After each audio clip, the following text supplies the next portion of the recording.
Tirando os spin-offs, jogos paralelos e tudo mais, você já parou pra contar os games da série principal de Mortal Kombat? Teve o MK1, 2, 3 e 4, em seguida veio o quinto, que é o Deadly Alliance, o sexto, Deception, o sétimo, que é o Armageddon, e depois o nono, Mortal Kombat 9, depois veio o 10 e o 11, ok, mas tá, cadê o 8? Por que pulou direto do sétimo pro nono? Teve um motivo muito bonito e especial pra isso, porém até chegar ao final houveram muitas reviravoltas e acontecimentos muito bizarros dos bastidores envolvendo o Ed Boon. A história é realmente complicada, mas sim, existiu um Mortal Kombat 8 e ele tinha esse nome mesmo, e a sua criação resultou em uma das maiores inovações da história dos jogos de luta. Só que para isso acontecer ele fechou também uma das maiores empresas de jogos de luta. Então você vai precisar ver até o final para entender tudo o que aconteceu, porque a história de Mortal Kombat 8 e as suas consequências estão cheias de segredos dos games.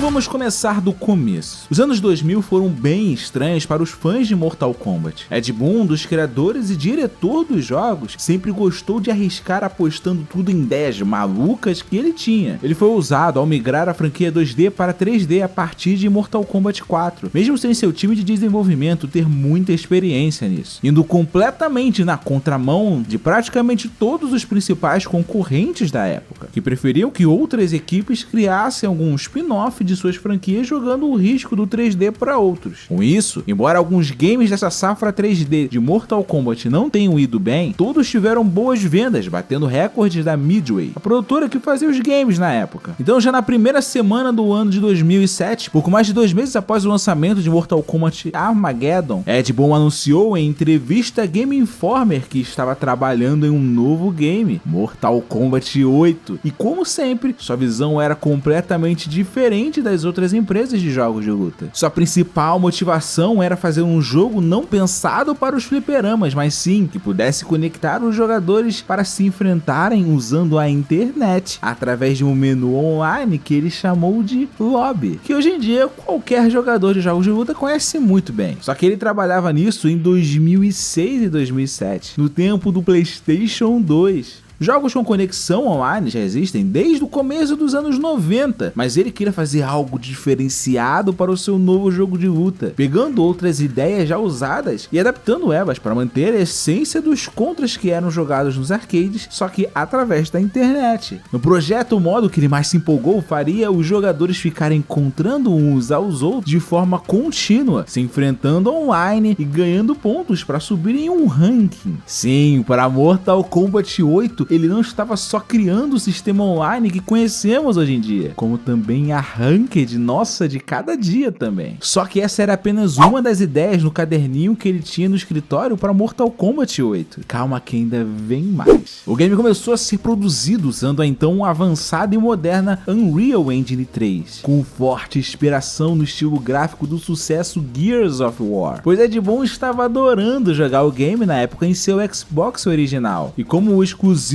da Microsoft foi feito no motor gráfico da Epic Games, ele queria algo naquele nível também. Aliás, falando nisso, o desenvolvimento foi inteiramente focado para a então nova geração, os saudosos PlayStation 3 e Xbox 360, para aproveitar o melhor dos gráficos e criar o Mortal Kombat mais corajoso, sério, sombrio e sujo de todos. Segundo as palavras do próprio diretor, tudo que foi feito nos jogos anteriores 3D foi jogado no lixo. Gameplay, comandos, variações de luta, animações, golpes, tudo foi jogado fora. Nada foi reaproveitado. O desenvolvimento começou do zero para ser realmente algo novo e jamais feito. Na mesma entrevista, Boon resumiu bem o Mortal Kombat 8. Abre aspas, nossa apresentação visual e nossa apresentação de jogo e tudo mais que você ouvirá em breve serão novidades nesse jogo. Não será nada como você já viu antes. antes, fecha aspas, disse o diretor. Só que ele não imaginava a notícia bombástica que iria explodir em seu escritório pouco tempo depois. Naquela época, o CEO da Midway, David Zucker, anunciou junto ao balanço fiscal da companhia que os gigantescos problemas financeiros que estavam sofrendo devido à péssima administração nos últimos anos estavam começando a serem resolvidos, pois o recém-lançado game Unreal Tournament 3 havia sido um sucesso estrondoso e estavam com aumento de vendas em outros jogos. Só que basicamente tudo isso era uma mentira. Ele queria segurar os ânimos dos funcionários e acionistas que já estavam desesperados com os prejuízos e empréstimos que a Midway estava fazendo. Isso aconteceu pois a empresa acumulou dívidas que não podia pagar devido a investimentos muito altos em estúdios pequenos e jogos de pouca vendagem. Então precisava de algo para tirá-la da lama o mais rápido possível, e esse algo era Mortal Kombat 8. Só que o game era mais uma aposta corajosa de Boom, e isso é um grande risco, não só pela chance de não dar certo e causar mais prejuízos, mas também porque MK era a única franquia que ainda dava um bom lucro para Midway pagar as contas naquele momento. Se MK bem, a empresa iria pro buraco muito mais rápido do que já estava indo. E agora que a história fica realmente interessante. Mortal Kombat 8 já tinha alguns personagens, estágios e estilo gráfico prontos. O trabalho ia bem na equipe, até que o time de marketing da Midway teve a grande ideia de alavancar ainda mais o jogo de uma forma jamais vista. Segundo o que o próprio Boom conta em entrevista a Giant Bomb, a tal grande cartada que eles ofereceram foi colocar Batman e Superman em Mortal Kombat.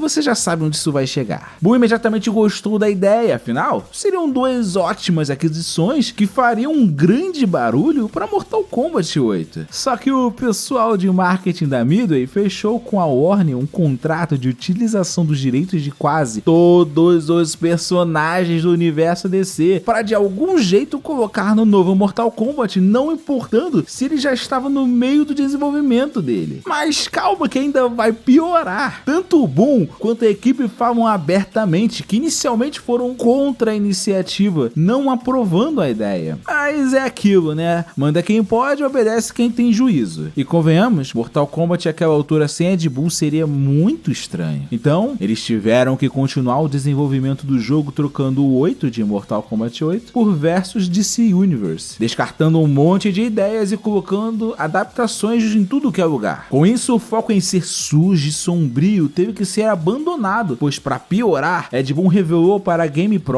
que a DC Comics fez uma série de restrições para a utilização dos personagens. Com isso, alguns tiveram que ficar de fora, outros tiveram um foco diferente do esperado pelos fãs e foi vetada grande parte da violência gráfica conhecida da série Mortal Kombat. Por isso a marca registrada da franquia, os Fatalities, foram atenuados e os heróis da DC executavam apenas as chamadas brutalidades heróicas, que eram qualquer coisa menos impactante como os Fatalities sempre foram. Por isso que esse é o único jogo da franquia que não tem classificação para maiores de 18 anos. Na verdade, a classificação indicativa dele nos Estados Unidos é para adolescentes. Só que essa saga não se resume só à tragédia. É agora que a história dos jogos de luta será mudada, ou pelo menos a forma como ela é contada. Em entrevista à IGN, Ed Boon foi bem sincero, abre aspas, misturar Mortal Kombat e DC foi uma coisa dramática e inesperada. Então nós pensamos, ok, vamos realmente agitar as coisas, fecha aspas. E ele agitou mesmo. Como diretor do jogo, ele tinha que de alguma forma fazer ele dar certo. E já que tinha que trabalhar com o personagem da DC, ele decidiu criar um novo modo de jogo muito trabalhado. Só que esse modo tinha 4 horas de duração. Boom enviou a Midway e a DC Comics vários e vários arquivos e conteúdos para tentar explicar que ele queria que os jogadores, abre aspas, sentissem que estão assistindo a um filme e participando dele, fecha aspas. Ed Boon queria criar um modo de história cinematográfico, só que tinha um problema. Todo mundo achava uma bosta. A DC queria se meter, a equipe simplesmente não tinha empolgação para trabalhar naquilo por não acreditar no modo, e a Midway fazia de tudo para tirar a ideia da cabeça do Boom, pois ela demandaria muito mais tempo de desenvolvimento e funcionários, e assim, muito mais dinheiro gasto, coisa que ela realmente não tinha. Não se sabe se foi por birra, por vingança ou confiança que daria certo, mas o modo só aconteceu porque Ed Boon estava tão frustrado com a situação que simplesmente forçou a equipe a fazer e disse que o modo cinematográfico iria acontecer com ou sem eles, pois aquilo seria grande. Após a primeira cena com a história sendo contada e entrando direto na luta e Em seguida, voltando para a história, a equipe entendeu as possibilidades que o modo cinematográfico abriria e também passou a acreditar no projeto. No fim,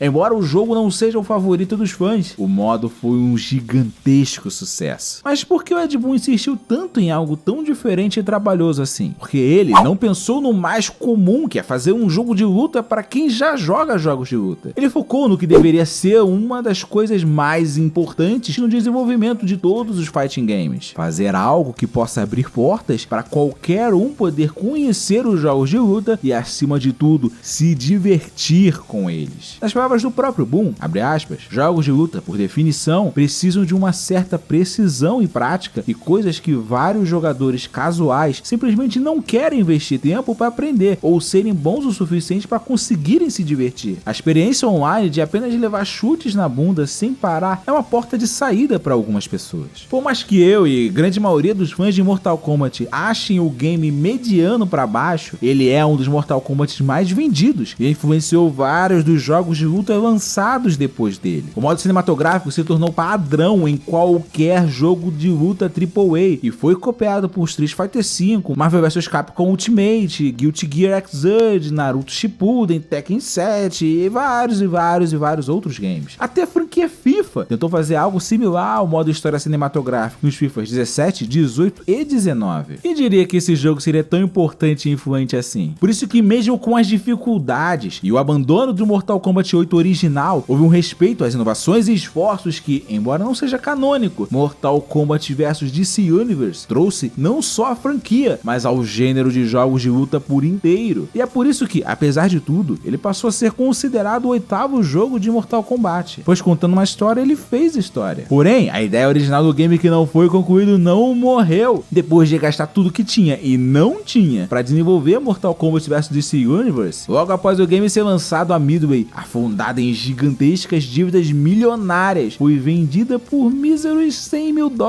encerrando uma história de cerca de 50 anos de sucesso, com destaque para muitos jogos de fliperama e consoles que nos divertiam e desafiavam desde os anos 90, como Demolition Derby, NBA Jam e a própria franquia Mortal Kombat. Todas as marcas da empresa foram compradas pela Warner, que chamou Ed Boon e sua equipe para permanecerem tanto com DC Universe quanto com Mortal Kombat, criando a NetherRealm Studio. A Warner não só deu a Ed Boon dinheiro e estrutura para fazer novos trabalhos, mas também ainda mais liberdade para as apostas loucas dele. Por isso que o primeiro trabalho da NetherRealm foi unir várias das histórias criadas para o Mortal Kombat 8 original com a principal inovação de DC Universe, nascendo assim o inesquecível Mortal Kombat 9 e sua história sensacional, lembrada até hoje, o que prova que até um jogo ruim pode ter a sua importância. Mas fica a dúvida, qual será a próxima ideia maluca do Ed Boon? E aí, não sai agora não, vamos conversar sério rapidinho aqui. Tu gostou da edição feita pela 14 Bits? Então, a sua doação é importante não só para pagar as contas, mas para fazer conteúdos como esse que você sabe que estão acabando no YouTube. É porque esse tipo de vídeo não só não gera dinheiro, na verdade ele gera gastos. Só eu que tô vendo quanto tempo eu duro nadando contra a corrente assim. Então se você não quer que acabe esse tipo de conteúdo e mostrar para outros canais que ainda vale a pena fazer esse tipo de vídeo, apoia por favor, cara. E não importa quanto que tu vai apoiar ou nem como. Seja membro com apoia-se ou até por Pix, cara. Mas a real é que a tua ajuda é importante pra caramba, velho. Assim como a ajuda desses brothers aqui que um dia eu ainda vou querer encontrar num churrasco pra dar um abraço. Muito obrigado, cara. Ao Matheus Pivato e o Jonathan Azevedo, lá os mitos do Apoia-se, ao Luiz Felipe Oliveira e ao Gustavo Avelino. Nossa, mano, você é sensacional, velho. Tem os sensacionais membros do canal Mano e o Neto, que eu já tinha falado aqui antes, o Kio, o César e o José N. Além do Rafael Gamo, Aníbal Filho, o Jean Carlos Vicente e o Carlos Alberto Batista. Mas que fique claro que eu não quero que você se esforce demais pra ajudar ou tire do que você não tem. Só de você estar aqui já me ajuda pra caramba e já me deixa muito feliz de verdade. Porque sem os inscritos eu não sou nada, essa é a real. Então, cara, a sua presença é realmente importante aqui. Muito obrigado. E consciência, apoia se você puder, beleza? Se não puder, deixa um like, inscrição, marcando com o sininho ali no todas. Eu divulgo em grupos e redes sociais de amigos e de jogos de luta. Já ajuda pra caramba e eu também agradeço demais. Espero que você tenha gostado do vídeo. Na próxima vez que nos vermos, se você quiser, eu posso te contar mais segredos dos games. Buenas. Fatality.